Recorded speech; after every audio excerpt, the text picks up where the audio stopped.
こんにちは。Hello. Hi.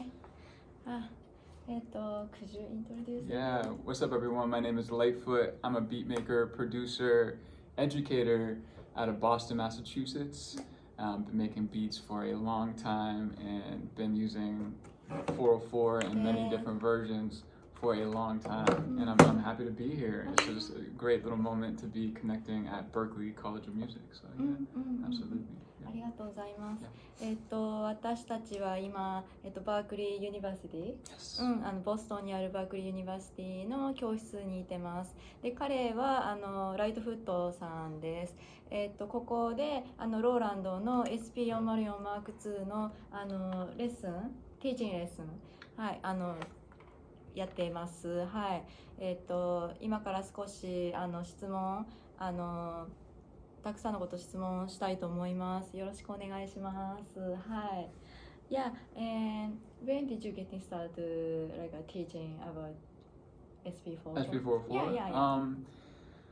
You know, I think there's official and then there's unofficial, right? And I think the day I got my SP-404 OG, which was years ago at this point, like almost that week, I felt like I was starting to teach people how to use it because a lot of people I knew didn't have one yet.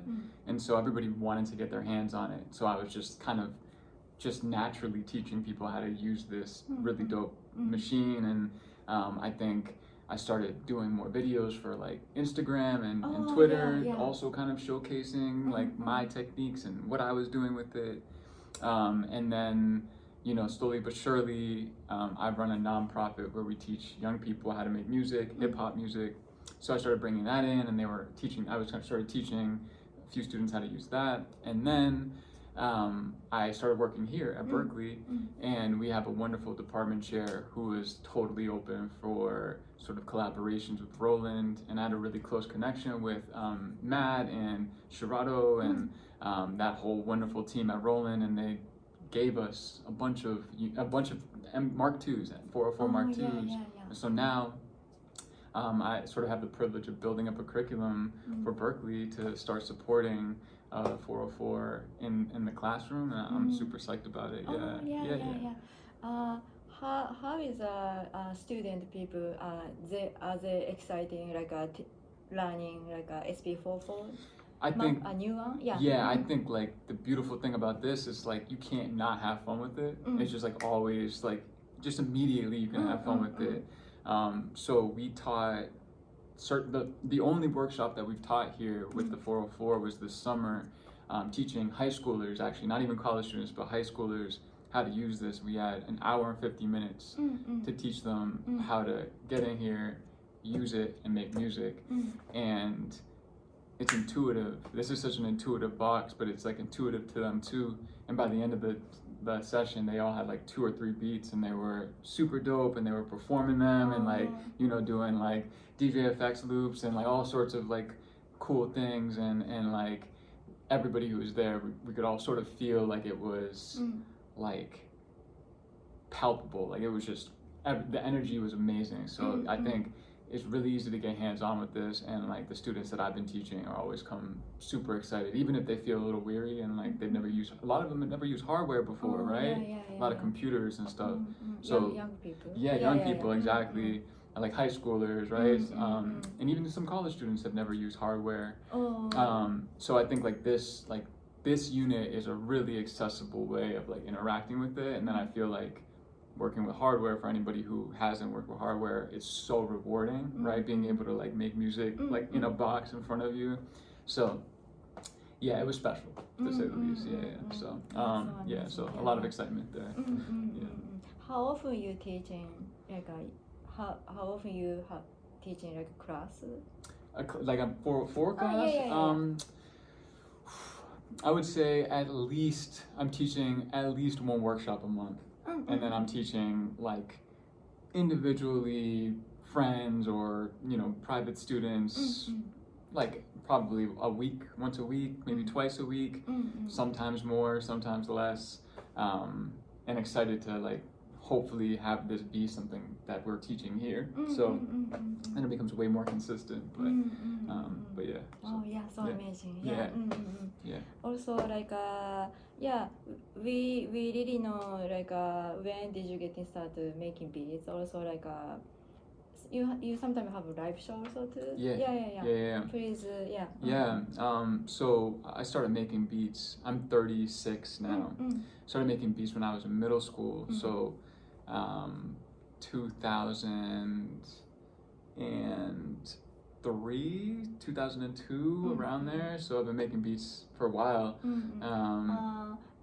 Around 2002 and 2003, what did you listen to? What kind of music did you listen to? Oh, I listened to a lot of like MF Doom, Madlib, like those classics. This is like a golden time. Yeah, exactly. Yeah, a lot of like New York rap. That was a big thing for me. So artists like Jadakiss and the Locks and like DMX, like those artists. And then eventually I found my way into like the MF Doom, Stone's Throw world, like that whole underground beautiful stuff, and that super inspired me to make the kind of music that I make now, you know. So but yeah, so what kind of like how did you make music when middle school? What kind of machine did you use? I was using my computer. I was actually using Fruity Loops 2, like a pirated version of Fruity Loops 2 that I got off eBay, and making awful music, like terrible music, but it like I fell in love with it, and then wanted to start DJing too. So both of those things like kind of fueled.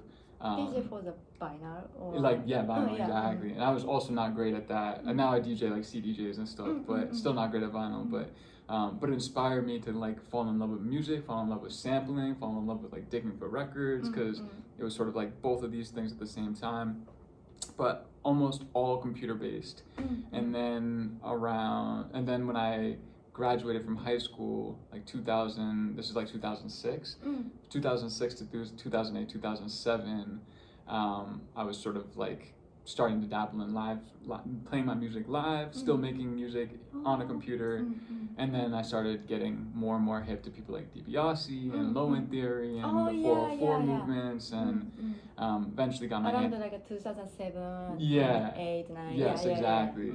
And then just fell in love with that. Finally got my hands on a 404 OG, and then sort of in tandem making stuff on that, and also making stuff in Ableton because I was performing live, so it just made sense to like I think around 2009 was when I really started doing a lot of shows and like really performing. In New York or? New York, Boston, Philadelphia, kind of trying to go everywhere. Oh, everywhere. Mostly like East Coast. A lot of East Coast. Yeah, a lot of East Coast. Amazing.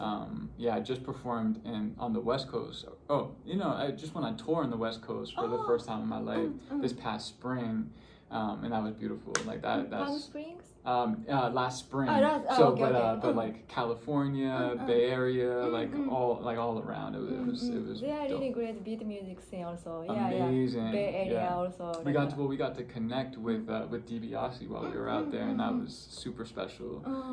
And he took us to like, the record store around the place where he grew up in Sacramento, and it was really, really dope. Called 12. Shouts 12's Wax, by the way. So. Beautiful city. Yeah. Also like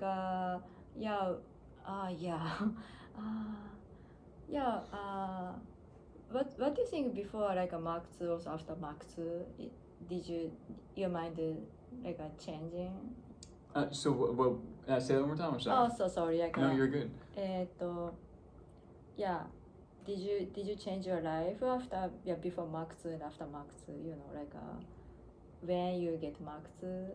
Did it change the way I make music, or or my live performance? Oh, also like SX and a new Mark II. Yes.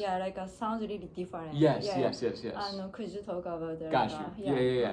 Sorry, my No, you're perfect. So I actually never had an SX. I went from an OG to the Mark II, so it was like, I was just like blown away by the possibilities of what I could do with the Mark II compared to the OG. It's so much more limited than the SX or the A or. How did you get like you wanted to get a new you are looking for new machine or like Actually, it's a wild story. It's a long story. If you want to hear it. Yeah. I really want to. So this was like mid-pandemic, so mid-COVID, and I got a DM from DiBiase once again. He was like, Roland's trying to roll some stuff out, and like they're, trying to talk to me and Obliv about setting themselves up with stuff, but Obliv can't do it. So I thought maybe you might want to try to make this connection and see what the opportunity's like. And I had no idea what it was for, but I was like, yeah, of course. Like, I'm using the 404, why not? And DiBiase, like, the fact that he was DMing me was like, I was like, whoa. Wow. And he ended up linking me with Matt. And basically Matt was like, here, yo, what's up? Sign this NDA. And I was like, all right. And he was like, all right, so what do you think I'm going to show you? And I was like, this is over Zoom. I was like, I have no idea. And then he was like, popped out the new Mark II. And I was like, and he was like, do you have any interest in maybe doing some test runs with it, and like maybe trying to make some content and doing the rollout with it, and maybe being on the beta testing team? And I was like, of course. And so he sent me a Mark II before it was even released. So I was an early. Before they released? Yeah. Oh my so God, I was an really? early tester for Wow. it. Yeah. So I got my hands on it early. And really got to make a ton of stuff. And this is all because of DiBiase. Like, it's not like they knew to hit me up. DiBiase just gave me the layup, and the alley-oop. So yeah, I just started cooking in it all the time. I couldn't stop.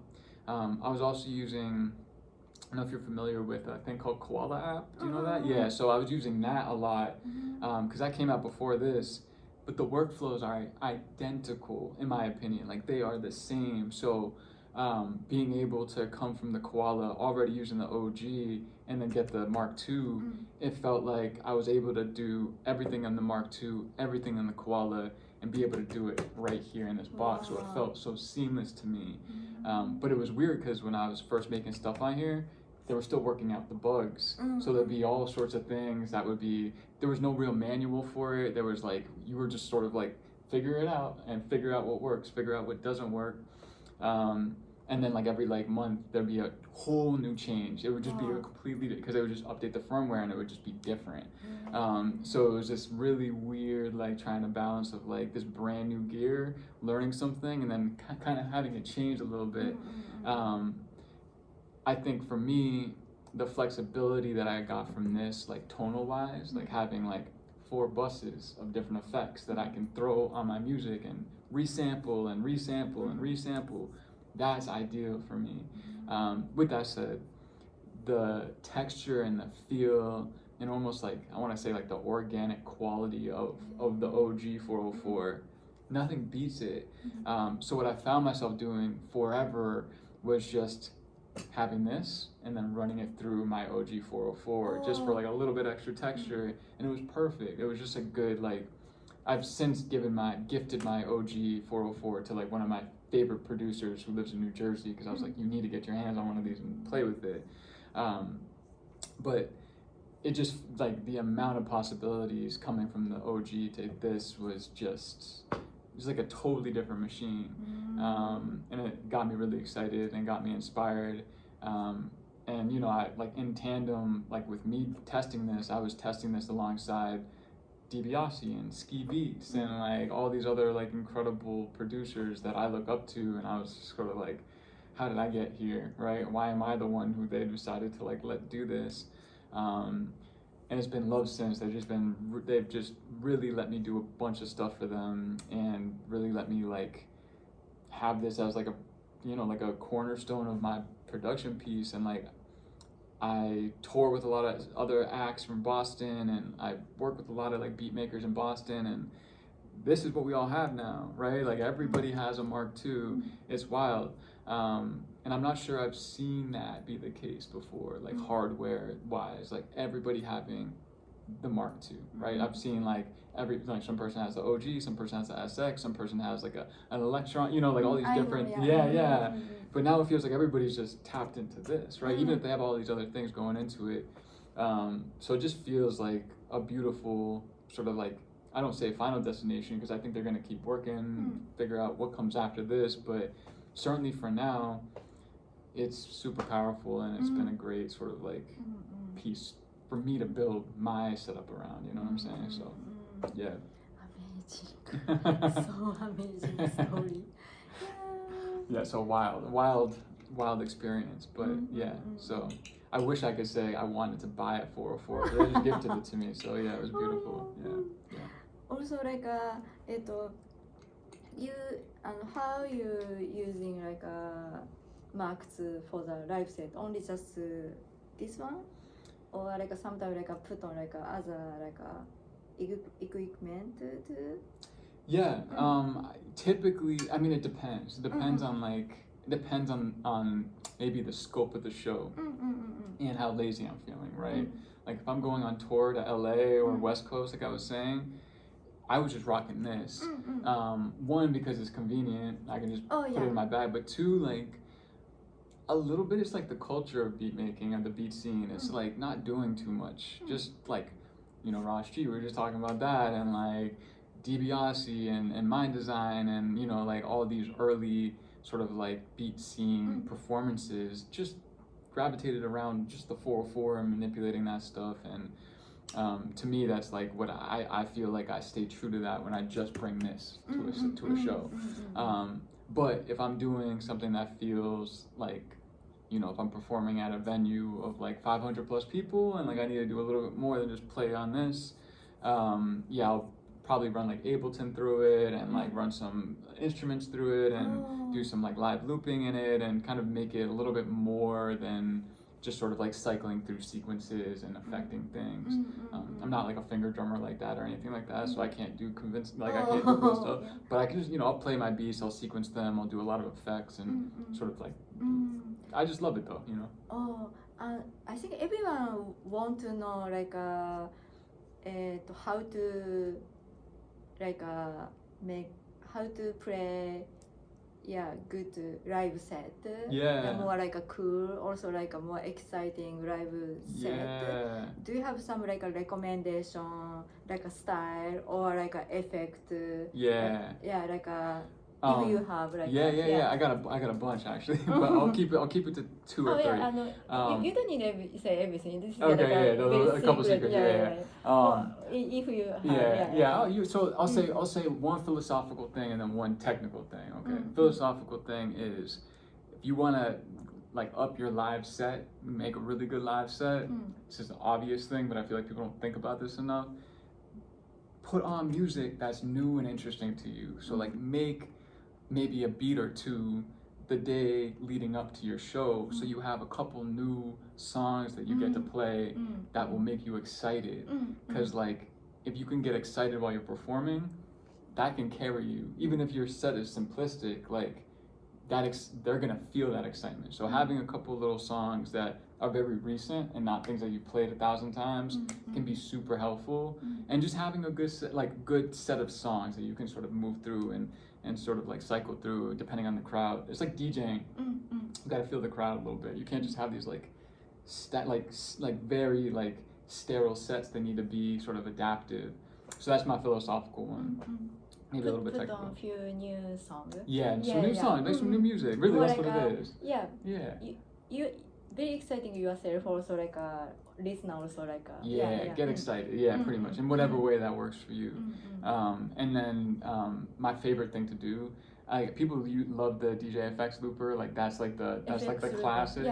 But for me, my favorite one that I use almost as much as people use the FX looper, I know. and this is super basic. I just use reverb all the time. I'll like Reverb. I'll like throw, like when a snare hits, I'll throw my reverb on and I'll throw it off. Or if I'm going to transition to another song, I'll throw my reverb on, or just like quickly tap my reverb on and off. I love that.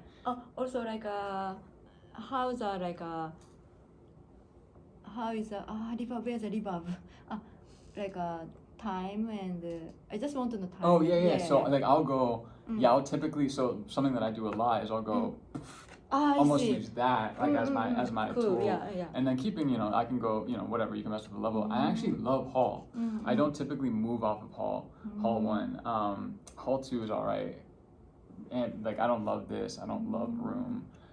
But this, which is I think default, it's like I love it. It just works every time. And then when you just like crank it and then throw it off, it's just it just fills everything up in such a nice way. Really good to know. Yeah. So that's my I guess trick, but really just the thing that gets me excited is throwing on that reverb and I'm like, cool.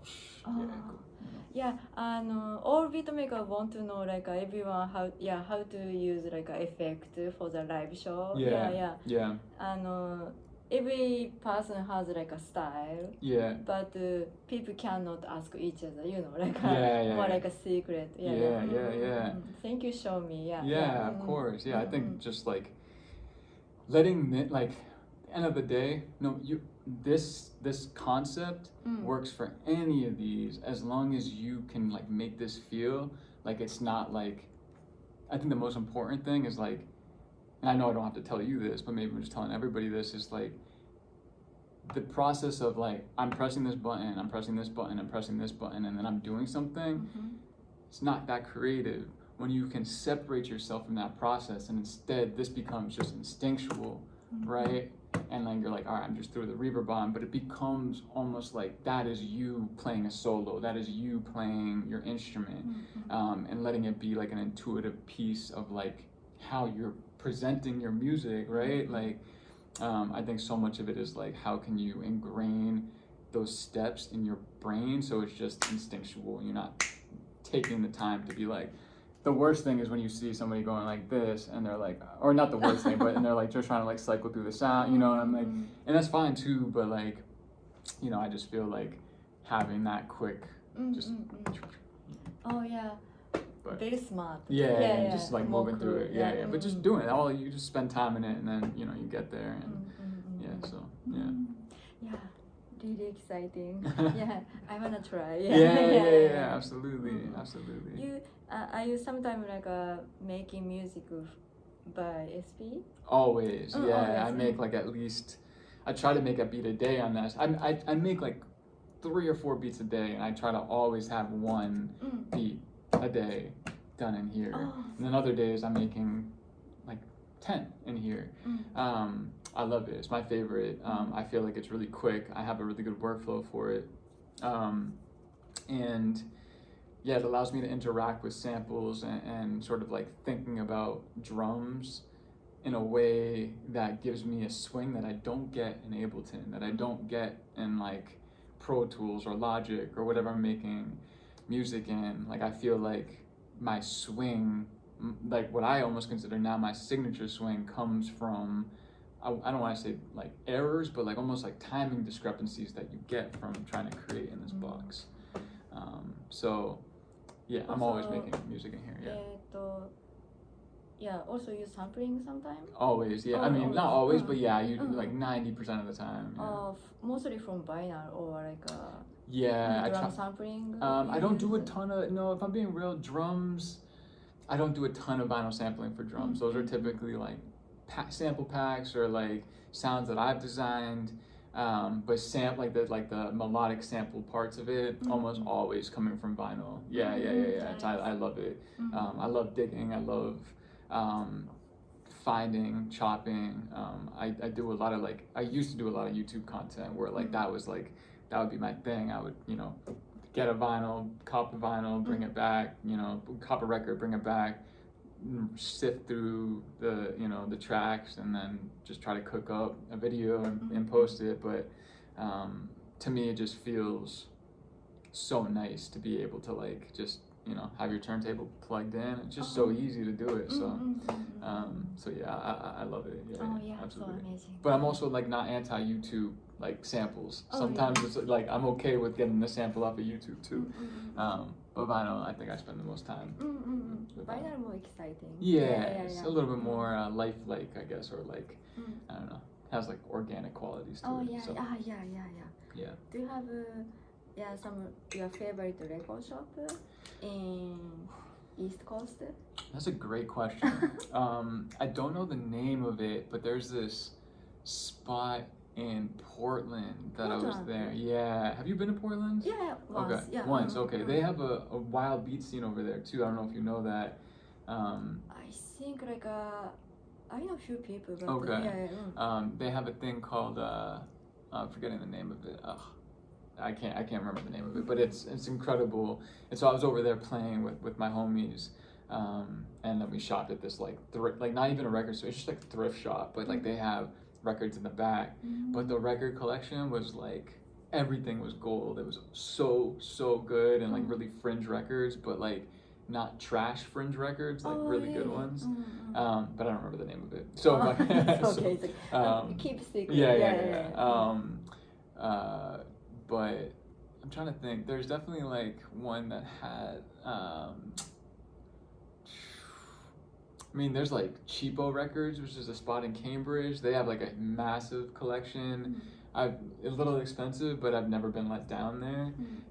So like that, I think that's like almost like a cliche, quintessential. Like if you're from Boston, Cambridge, you'll probably say Cheapo Records. But yeah, I mean, I feel I'm awful with names, so I also forget things all the time. But my favorite shops are typically ones that, you know, for me are the ones that aren't necessarily labeling themselves as a record shop, and it's just like sort of like a thrift shop where like records find their way there, you know, and like I feel like that's where the cool stuff is, in my opinion. But when you go to the thrift store, yeah, I always go to thrift store to when I come to US. Okay, my favorite, like a Goodwill, a lot of really great shop. And you bring like only just you go by yourself, and you don't bring to like a compact record player, for example. You don't. No, I don't. I you know. Only just like you have inspiration, like Yeah, from a jacket cover or something. I try to go blind, and I try, you know, I do my like research, and I'm like, what year was this? What record label was this? What city did this come out of? What artists are on there? Cover art always. I try my best not to listen to a record in the store, because for me, it's like the second that I leave that store, that record isn't gonna sound the same to me.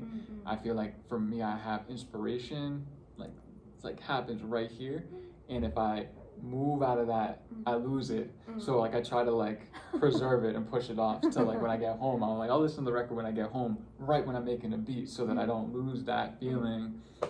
So much of this for me is feeling. So yeah, I really try to like not listen to a record, but I do cheat sometimes where like I'll take my phone out and I'll put on Spotify or YouTube to like be like, what's this record, or at least what's this artist? Which, you know, that's its own thing. But yeah, I try to like let myself feel inspired by that first listen when I'm like actively about to try to create something. So yeah. Also like I like your Instagram. なんだろう。You always like playing like a really great location. Yeah. Could you explain like what is your image for like like a situation for like a movie? Yeah, I think for me, so everyone loves like your I think so. For me, video, this was all. My current content comes from what I think all the mistakes I've made along the way.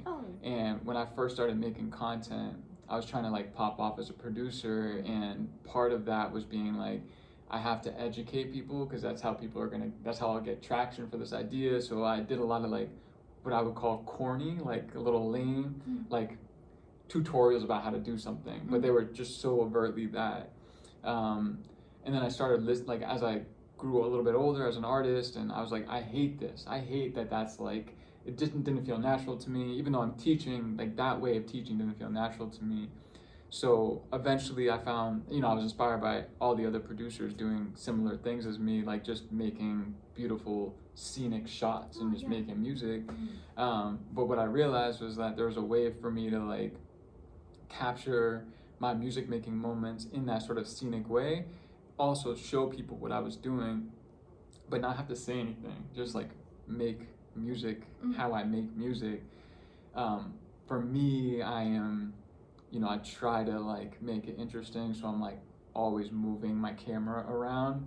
So like a beat that should take 10, 13, 15 minutes takes 2 hours sometimes. So I'm like, let me move the camera, let me move it over here, because I'm a one-man band a little bit. I'm just doing it all by myself. But yeah, I think that for me was important because it allowed me to not feel like I needed to release albums and EPs all the time. Like I could showcase and share my music with these little 60-second vignettes and these like little like moments in time that were just a vibe. And just like this is the vibe, and you don't need an album. You can just listen to this for now, and then the album will come. You know what I mean? The EP, the project will come. But for now, like just enjoy being in this process with me and immersed in this process with me.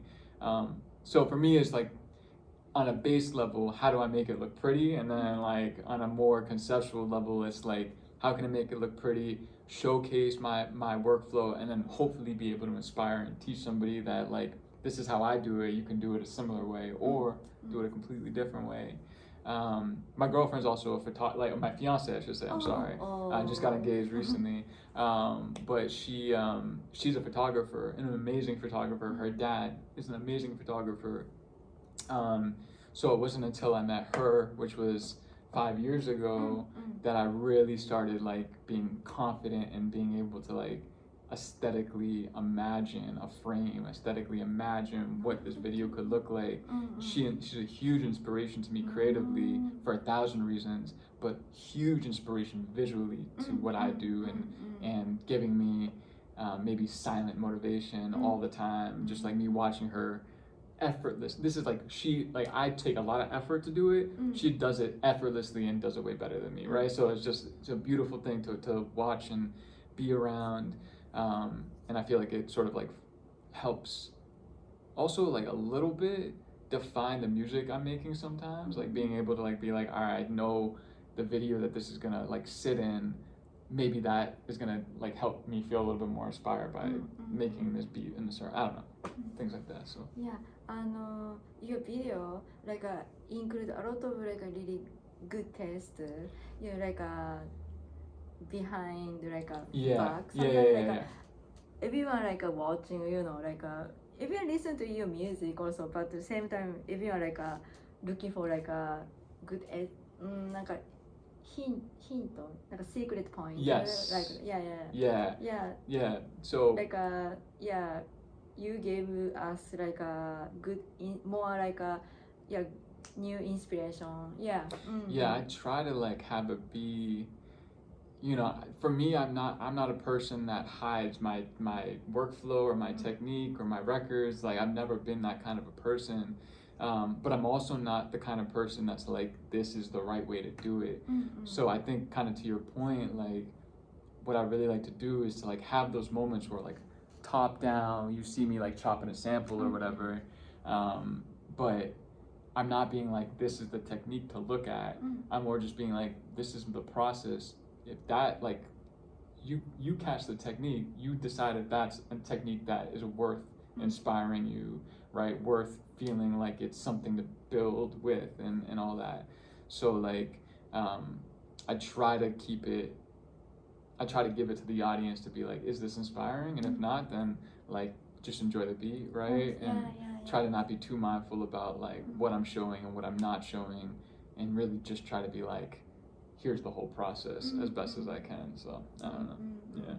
Yeah, like I feels like I'm a friendly also, like your video, also your music. Yeah, and like like great inspiration, also really great music too. Thank you. So yeah. Cool. Oh yeah. You wanna talk something like for the like all of like a Roland, Mark II user, SP user also like for everyone, like a beat music fan, So just say something to them. and like Japanese people, Okay. Also most. And just say anything. Like what am I saying? It's up to you. I think, you know, at the end of the day, for me, I'm just sort of rambling now, but to me, this is culture, right? Music is culture. Beats are culture. And I think so often, I'm a producer, I work with a lot of artists, and like a lot of people put producers in this sort of box as like not artists and sort of like subculture and like not like the focal points of things, but beat makers are responsible for movements, and this machine, you know, the lineage of this machine is responsible for movements. And you know, I think for me, what I appreciate about Roland, I'm not trying to be like, but what I appreciate about Roland is like they understood that culture, and they honored that culture, and then they figured out how to make that culture progress in a box. It wasn't like they were like, oh, this might make money, they were like, here's this box that's gonna take the culture to another step, right? And for me, it just feels beautiful to be able to interact